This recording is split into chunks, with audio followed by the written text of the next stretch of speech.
காலங்களில் சமூக வலைதளங்கள் மற்றும் மெசஞ்சர் செயலிகளின் மூலம் பொதுமக்களை குறிவைத்து பங்கு சந்தை முதலீடு, குறைந்த வட்டியிலான கடன்கள், பகுதி நேர வேலைவாய்ப்பு ஆகியவற்றின் பெயரில் பண மோசடிகள் அதிகரித்து வருகின்றன. இதனால் விழுப்புரம் மாவட்டத்தில் பலர் பாதிக்கப்பட்டுள்ளனர். இவ்வகை மோசடிகளில் சிக்கியவர்களிடமிருந்து வந்த புகார்களின் அடிப்படையில் சைபர் கிரைம் காவல்துறை வழக்குகள் பதிவு செய்து விரைந்து நடவடிக்கை எடுத்து பாதிக்கப்பட்டவர்களிடமிருந்து இழந்த பணத்தை மீட்டுள்ளது. இதன் மூலம் 42,50,755 ரூபாய் தொகை மீட்கப்பட்டு மொத்தம் 35 நபர்களுக்கு இன்று அதற்கான காசோலையினை விழுப்புரம் மாவட்ட காவல்துறை கண்காணிப்பாளர் சரவணன் அவர்கள் வழங்கினார். இந்த செயல்திறனை பாராட்டி சைபர் கிரைம் காவல்துறையினர் மற்றும் அதிகாரிகளை காவல் கண்காணிப்பாளர் சரவணன் பாராட்டினார். மேலும் விழுப்புரம் மாவட்டம் முழுவதும் பள்ளி, கல்லூரி மற்றும் பொது இடங்களில் சைபர் மோசடிகளை தடுக்கும் விழிப்புணர்வு முகாம்கள் தொடர்ந்து நடத்தப்பட்டு வருகின்றன. இந்த ஆண்டு மட்டும் 400க்கும் மேற்பட்ட நபர்களிடம் சுமார் 4 கோடி ரூபாய் வரை மோசடி செய்யப்பட்டு உள்ளதை எஸ்பி சரவணன் தெரிவித்துள்ளார்.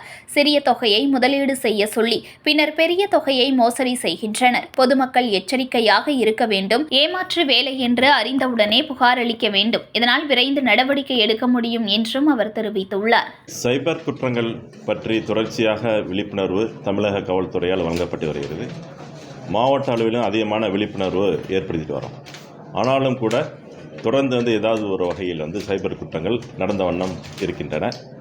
இந்த வருடம் மட்டும் இதுவரையில் கிட்டத்தட்ட 400க்கும் மேற்பட்ட மனிதர்கள் மொத்தமாக ஒரு 4 கோடி வரை இழந்துள்ளார்கள். அதில் கிட்டத்தட்ட ஒரு 45 நபர்களுக்கு ஒரு 42 லட்சம் இந்த 4 மாதத்தில் நாங்கள் ரெக்கவர் பண்ணி அந்த பாதிக்கப்பட்டவர்களுக்கு அவங்க திரும்ப வழங்கியிருக்கின்றோம் கோர்ட்டு மூலயமா. இதில் ஒரு விழிப்புணர்வு சம்பந்தமாக ஒரே ஒரு வேண்டுகோள் மட்டும் நம்மளுடைய பொதுமக்களுக்கு. இதில் என்னென்னா, அவங்களுக்கு இப்போ ஃபஸ்ட்டு ஏதாவது ஒரு ஆசை வார்த்தைகள் தூண்டி இந்த மாதிரி பல மடங்கு லாபம் வரும், இந்த மாதிரி ஓடிபி கொடுங்க, அது மாதிரி ஒரு என்ன மாதிரி ஏமாறுறாங்களுக்கு அவங்களுக்கு தெரியுது. ஆனால் அது என்ன இதில் ஒரு விசேஷம்னா, ஒரு 5,000 ரூபா போடுறாங்க, அடுத்து 10,000 ரூபா வந்தோடனே அடுத்த லட்சக்கணக்கில் அதில் இன்வெஸ்ட் பண்ணிடுறாங்க.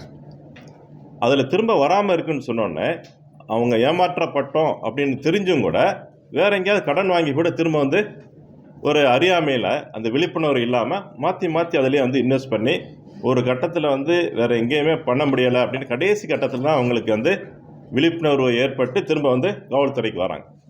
ஸோ தயவுசெய்து பொதுமக்களுக்கு ஒரு வேண்டுகோள், கண்டிப்பாக இந்த மாதிரி அளவுக்கு அதிகமாக பணம் கொடுக்குறாங்கன்னு சொன்னாவே கண்டிப்பாக அது ஒரு கண்டிப்பாக அது நம்ப முடியாதது தான், அது சீட்டிங் பண்ணுவாங்க அப்படின்ற ஒரு விழிப்புணர்வு நம்ம பொதுமக்களுக்கு இருக்கணும். அதே போல் இரண்டாவது மிக முக்கியமானது, அந்த முதல் தடவை ஏமாற்றப்பட்ட உடனே நம்ம காவல்துறையை இமிடியேட்டாக அணுகி சைபர் கிரைமில் இமிடியேட்டாக குற்றம் அந்த நடந்ததை பற்றி இமிடியேட்டாக அந்த புகார் தெரிவித்தாலே போதும். இமிடியேட்டாக அந்த யார் ஏமாத்தினாங்களோ அவங்களுடைய அக்கௌண்ட்லாம் இமிடியேட்டாக அந்த நம்மளுடைய நாட்டினுடைய எந்த பகுதியில் இருந்தாலும் சரி அவங்களுடைய அக்கௌண்ட்ஸ் இமிடியேட்டாக ஃப்ரீஸ் பண்ணிடுவாங்க. ஸோ பாதிக்கப்பட்டவர்களுக்கு கண்டிப்பாக அந்த பணத்தை இமிடியேட்டாக மீட்டு தருவதற்கான ஒரு வாய்ப்பு இருக்கும். அது நம்ம பண்ண மாட்டேங்கிறோம். இந்த 2 மிஸ்டேக்ஸ் தான் நம்ம நார்மலாக பொதுமக்கள் பண்ணுறாங்க. ஸோ மீண்டும் நம்மளுக்கு இந்த அட்லீஸ்ட் போட்ட பணம் திரும்ப வந்துடாதா அப்படின்னு சொல்லிட்டு மீண்டும் அவங்களா ஏமாற்றிக்கிறாங்க. அந்த ஒரு மனநிலை நம்மகிட்ட பொதுமக்களுக்கு மாற வேண்டும். செய்திகளை உடனுக்குடன் தெரிந்து கொள்ள லைக் பண்ணுங்க, ஷேர் பண்ணுங்க, சப்ஸ்கிரைப் பண்ணுங்க, மறக்காம கமெண்ட் பண்ணுங்க.